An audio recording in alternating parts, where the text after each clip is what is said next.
Before we go any further, let us straighten out that title. Folks use the words toxic mold because a black patch on a wall can look frightening, but color alone does not tell you how dangerous a mold is, and nobody can promise to kill mold permanently with a spray bottle. Mold comes back when moisture comes back. The old Appalachian lesson is still the sound one.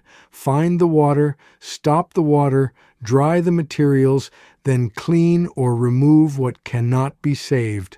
I am Silas Crow, and that is the practical, no-nonsense method I learned in homes where a hard rain could reveal a roof problem fast. My pop used to say, if a wall keeps getting wet, the wall is telling on the house. Do not argue with it. Listen, a musty smell, peeling paint, a stain around a window, dampness beneath a sink, condensation on a cold pipe, wet insulation, or a soft spot near a foundation are all clues. The visible mold is often not the first problem. It is the signal that water has been sitting where it should not. The first job is to make the place safe before you clean a thing. If a leak is near electrical wiring, a flooded basement has unknown hazards, a ceiling is sagging, or floodwater may contain sewage or chemicals, stop and get qualified help. If you have asthma, COPD, serious allergies, a weakened immune system, or another chronic lung condition, do not put yourself in a moldy room to prove you are tough. Mold cleanup can stir spores and dust into the air. Let somebody properly protected handle it, or hire a remediation professional. For a small, ordinary patch on a hard surface, preparation is still worth doing right. Open doors and windows if weather and security allow. Wear gloves, sealed eye protection, and at least a properly fitted N95 respirator. Keep children, pets, and sensitive people out of the work area. Put down plastic or old material you can bag afterward if you are scraping loose debris. This is not fancy. It is simply refusing to spread the problem across the house while you clean it. Now, look for the moisture source before you reach for cleaner. Start above the stain. Rain-driven leaks can come from a roof, flashing, chimney, gutter overflow, siding, or a window that has lost its seal. In a bathroom, look at the fan, the shower surround, grout, plumbing joints, and whether steam is leaving the room at all. In a basement, check foundation cracks, downspouts that dump water at the wall, uninsulated cold pipes, and boxes or carpet lying directly on a damp slab. Under a sink, wrap a dry paper towel around the fittings and run water. A tiny leak can make a large problem when it drips every day. Grandmama's practical rule was to follow the path of water, not the path of panic. Cleaners can remove surface growth, but no cleaner makes a leaking roof watertight. Paint can cover a stain, but paint over damp, moldy material is a curtain, not a repair. Caulk has a place after a surface is dry and sound, not as a bandage over rot. The permanent part of mold control is moisture control. Once the source is stopped, dry the area thoroughly. Move wet belongings out where they can be assessed. Use safe ventilation, fans, and a dehumidifier if electricity and the structure are safe. A humidity meter is one of the handiest, inexpensive tools in a damp house. Aim to keep indoor humidity low, generally no higher than about 50%. Run bath and kitchen exhaust fans that truly vent outdoors, not into an attic or crawl space. Make sure a clothes dryer vents outside. Those plain household details matter more than any so-called mold bomb.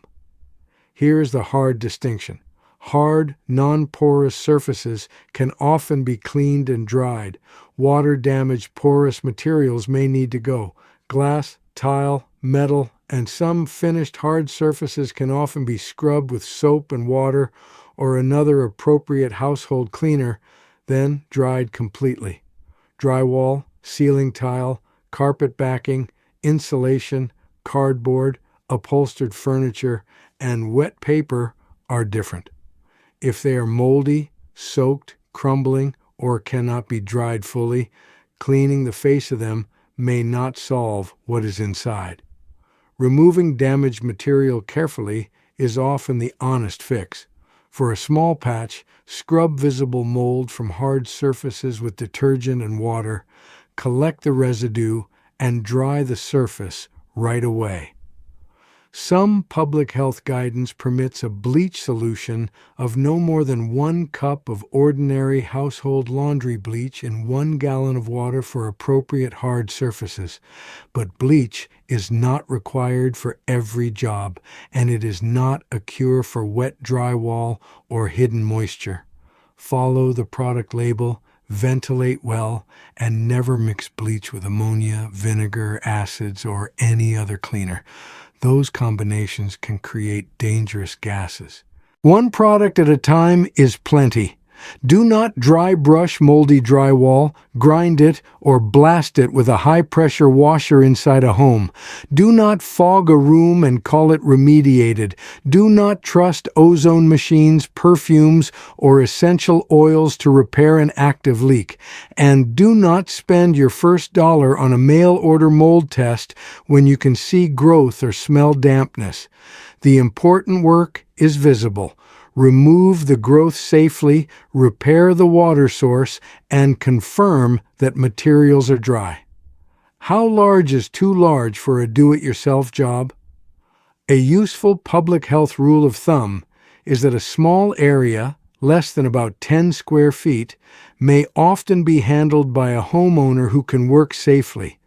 Bigger areas, repeated water damage, mold in heating and cooling equipment, contaminated floodwater, hidden growth inside walls, or a problem affecting vulnerable people deserve professional assessment.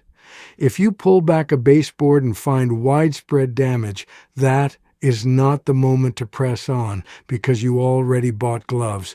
Take pictures, protect the area, and call someone experienced in moisture and mold remediation. In the mountains, roof and drainage work prevent a world of indoor trouble. Keep gutters clear enough that water moves freely. Extend downspouts so roof water lands well away from the foundation. Grade soil so it falls away from the house, not toward it. Repair missing shingles, damaged flashing, and cracked window trim before the next season of hard rain. A crawl space needs attention too. Standing water, blocked vents, torn vapor barriers, and bare, wet ground can keep a whole house damp from underneath. Inside, air movement matters.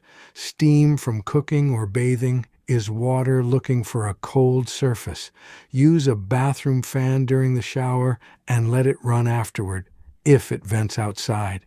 Use a kitchen fan that exhausts outdoors when you can. Do not press big furniture tight against a cold exterior wall where air cannot move. Insulate cold pipes that sweat. If a closet smells stale, empty it. Inspect the back wall and floor. Clean and dry what is sound, and leave room for air circulation before putting everything back. After a repair and cleanup, do not declare victory the same afternoon. Check the area after the next rain, after a few hot showers, and after a humid spell. Use your eyes, your nose, and a humidity meter. The stain should not expand. The surface should remain dry. The musty odor should fade rather than return. If it returns, the water path was not fully found, and that is useful information, not failure. What about black mold? Treat any visible indoor mold as a moisture problem that needs action. You do not need to identify the species to decide that water damage should be corrected. Routine air sampling does not give a simple medical answer about whether a home is safe, and it can distract from the actual fix. If someone in the household is having breathing trouble, fever, persistent symptoms, or severe asthma reactions, seek medical advice promptly. A house repair and a health evaluation can both be necessary. There are seasonal checks that make this much easier. Before rainy weather, walk the outside of the house and look for overflowing gutters, downspouts draining against the wall, loose flashing, cracked caulk around penetrations, and vegetation pressing dampness against siding. In cold weather, watch windows, exterior corners, and pipe runs for condensation. In summer, notice rooms that smell closed up after a day with the windows shut.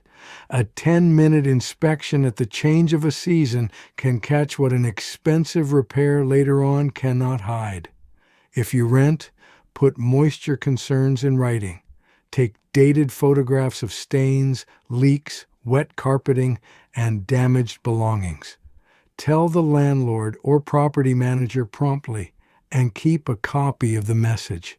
Do not tear open walls or undertake a large remediation without permission unless there is an immediate safety emergency and you have local advice to do so. The point is to get the moisture source repaired, not to create a dispute about what happened first. For belongings, sort with care. Non-porous items may be cleaned and dried. Washable clothing and linens can often be laundered following their care labels once they are dry enough to handle. Valuable books, photographs, family papers, or antiques may be worth asking a restoration professional about before trying home remedies. Photograph damage for insurance before discarding items after a major leak or flood. The family keepsakes that matter most deserve a slower decision. The quick part is acting early. The permanent part is not a chemical. It is a dry building. That is the old family wisdom I trust. Water belongs in the creek, in the pipe, or in the pan, not hiding behind your wall. Find it, stop it. Dry the house, clean what can be saved, remove what cannot, then keep watch through the next rain.